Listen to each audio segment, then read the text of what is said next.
Chapter 10: The Birth of the Growth Motivator. I cannot take credit for the name The Growth Motivator. My sister, Dr. Renita, helped me with the name. She is such a powerhouse in her own right. Even the motivator needs to be reminded of their impact. Recently, I was looking at a LinkedIn post where a young lady said I was her mentor and commented on how she was a doctoral candidate. She recently told me that she was on this journey because of me. I asked, why because of me? She said that even though I didn't know you when you were going through your journey, I admire you. I admire how you are always positive no matter what you're going through. Even when you have situations that happened, you always see the positive in those situations. I responded to her post that said she was a doctoral candidate. In my response, I indicated that the journey was not easy and that she needed to put her boxing gloves on and that she needed to keep them on until she finished the journey. When I made that post for her, I was personally experiencing yet another challenge during my entrepreneurial journey. I had to wonder how the person who was always encouraging everybody else continued to be so strong. So let me explain to you why you look at me and you think that I'm this strong woman who has it all together. What you don't see is a woman who cries in the car when she's headed to her office. What you don't see is the woman who is in the tub taking a bath and she is crying. You don't see that side of me because that's not the side that happens very often. I release it when I need to let go. I shed the weight. I shared this with you because I want you to know that it's okay to cry. There have been a lot of times people think you're weak if you cry. It is not a sign of weakness. When I cry, for me, it allows me to release the pain and the hurt that I am experiencing. My best friend Adrienne recently said to me, "Lisa Campbell, you know why you are so blessed? You're always willing to give of yourself for others. I never met somebody in my life that is always unselfishly giving of themselves. No matter how people treat you, you still smile." I realize that I treat people how I want to be treated. I speak to people how I want to be spoken to. Now, don't get me wrong. If you talk to any student that I've ever had in the course that I've taught, they will tell you that I give them tough love. I give them tough love because I want them to be successful. I want them to know that the world is not going to hold their hand. This chapter on motivation is really centered around the fact that life is going to happen, but resilience is key.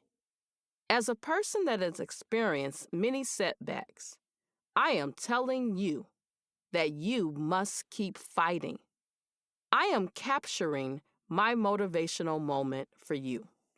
Although I'm in the car with my husband crying profusely because I'm in a place right now where I am hurting, I am releasing in a safe place.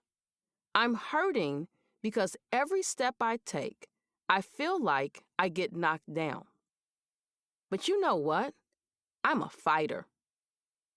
Over the last 30 years, I have witnessed that every time I get knocked down, I get back up. I get back up and I get back up stronger. I get back up with a renewed sense of purpose. I get back up with the ability to create something that someone else is not able to create.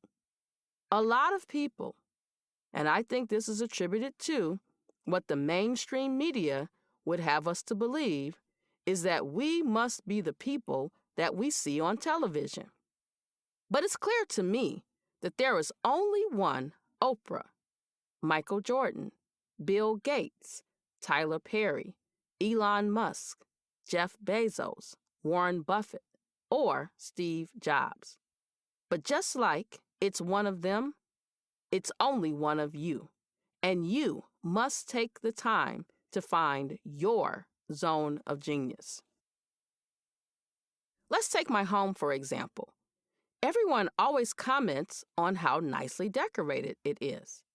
And I am not ashamed to say I cannot take any credit for the look. I can't create the decor in my household, but I can create a video or create a course or create a program that can generate revenue to be able to purchase the decor in my home. In fact, I taught for a university full-time for 10 years, where I am 100% sure that my talents were responsible for making them millions of dollars. My husband, Mr. HGTV, can create and visualize the decor in our home that makes our home look like it's straight out of a magazine. But see, that's his zone of genius. You probably are wondering why I keep saying my unique zone of genius. This is the place where I'm the happiest. It's when I know I'm operating in a place of impact. I know I'm not good at math, and so I don't try to do anything that has to do with math. I'm going to fail, so why would I put myself in a situation where I got to be involved in math? That's not my zone of genius.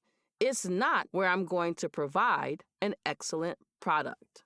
I want to encourage you today to sit down and think about all the things that you do well. What are the things that you don't even have to put any energy and effort into doing? The things that people tell you that you're good at. Ask your friends and your family, what are those things that you do well? That's your zone of genius. Those are the things that you should be focusing on. Those are the things that you should be working on growing and getting better and better at, as opposed to focusing on the things that you're not good at. You may be wasting your time on things that you have no interest in. You may become stuck. 1 year passes by, 5 years pass by, and then 10 years pass by, and you're miserable. Next, it starts affecting not only you, but those around you. Stop holding that weight. WEIGHT. My shed the weight moments. Number 1, it's selfish to withhold your gifts from the world. There's someone that needs to hear from you. Number 2, there's only one of you. Don't pattern yourself toward others. You will never be them. Focus on being you. Number 3, self-awareness is critical in relationship building. Your authentic self is who they will respect if you know who you are. Number 4, focus on growing your gifts. Number 5, when you stop growing, you are devaluing your worth. Open your Grow With Me journal and follow the prompts provided.